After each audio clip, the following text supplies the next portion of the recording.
Bismillahirrahmanirrahim. Assalamualaikum warahmatullahi wabarakatuh. Waalaikumsalam warahmatullahi wabarakatuh.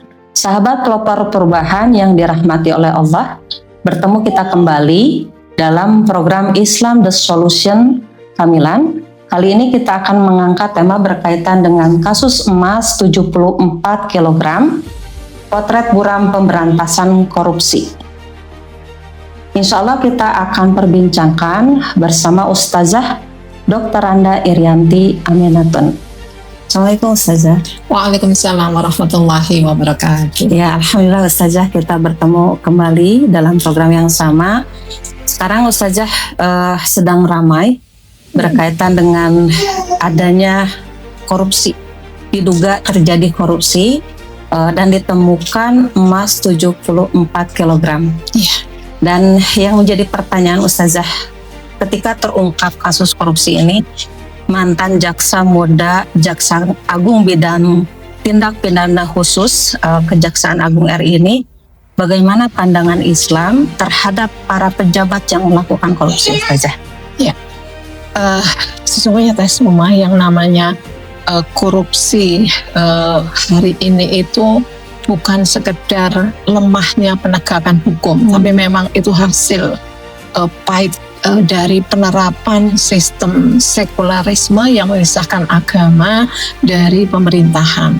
Pendidikan dalam sistem ini tidak mampu mencetak generasi yang bertakwa yang akan menjadi landasan dalam aktivitas, kemudian jadikan halal dan haram itu sebagai panduannya dan ridho Allah sebagai tujuan kebahagiaannya. Tapi sistem kapitalisme justru hanya mencetak individu yang berburu materi.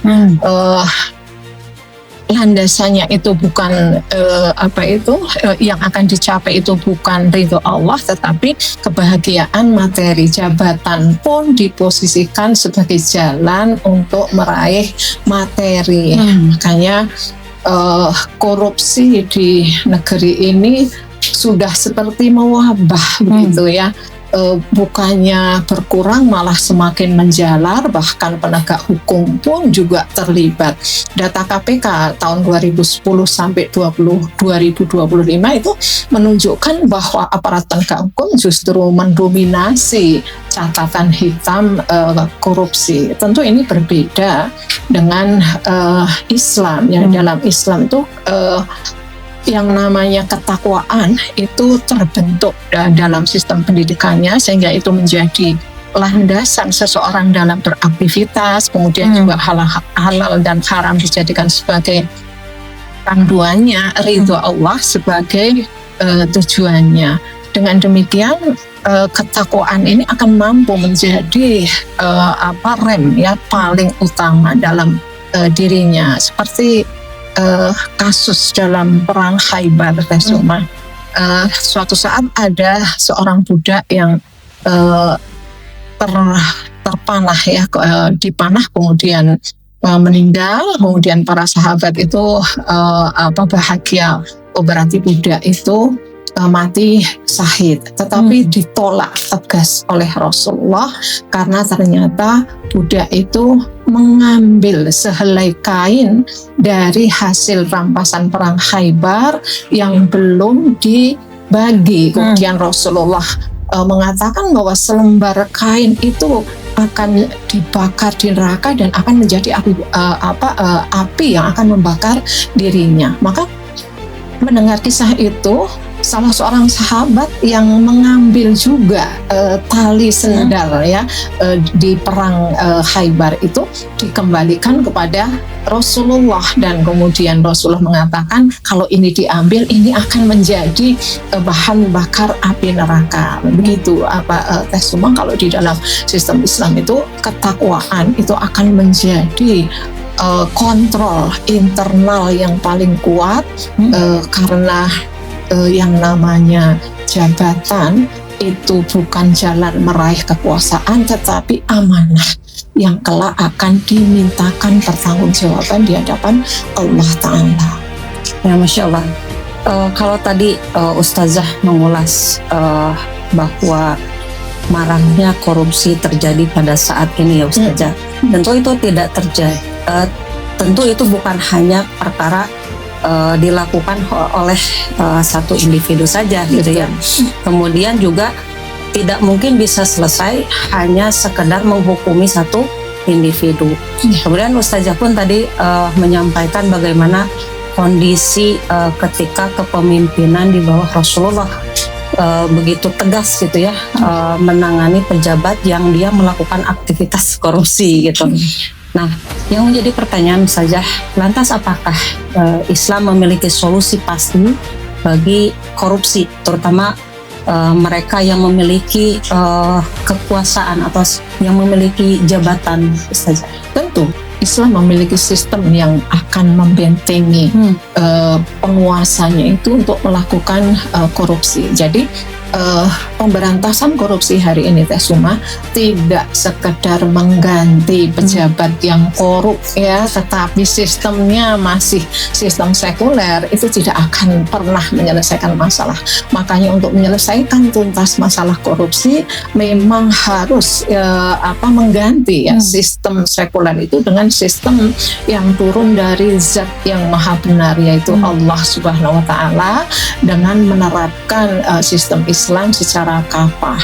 Sistem Islam memiliki setidaknya 3 pilar dalam menjaga agar individu itu tidak terlibat korupsi. Yang pertama, tentu sistem pendidikan Islam akan melahirkan individu-individu yang berintegritas dan kapabilitas, memiliki integritas dan kapabilitas. Nah, dalam Islam seseorang akan ditunjuk untuk memegang amanah jabatan hanya jika dia memiliki integritas yang tinggi dan kapabilitas yang sesuai dengan bidangnya. Itu pertama. Kemudian yang kedua, dalam Islam juga ada mekanisme pengontrolan harta.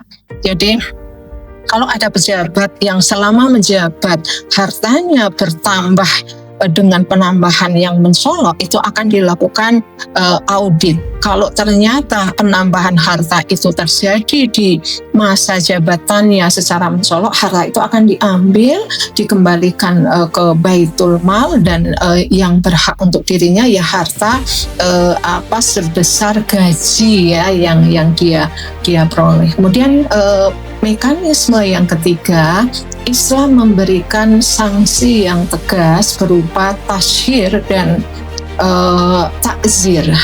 Tasyhir adalah publikasi seseorang agar diketahui oleh khalayak bahwa pejabat ini tidak amanah. Itu pernah dilakukan oleh Rasulullah ketika Ibnu Lutbiyah itu diberikan tugas untuk mengumpulkan zakat.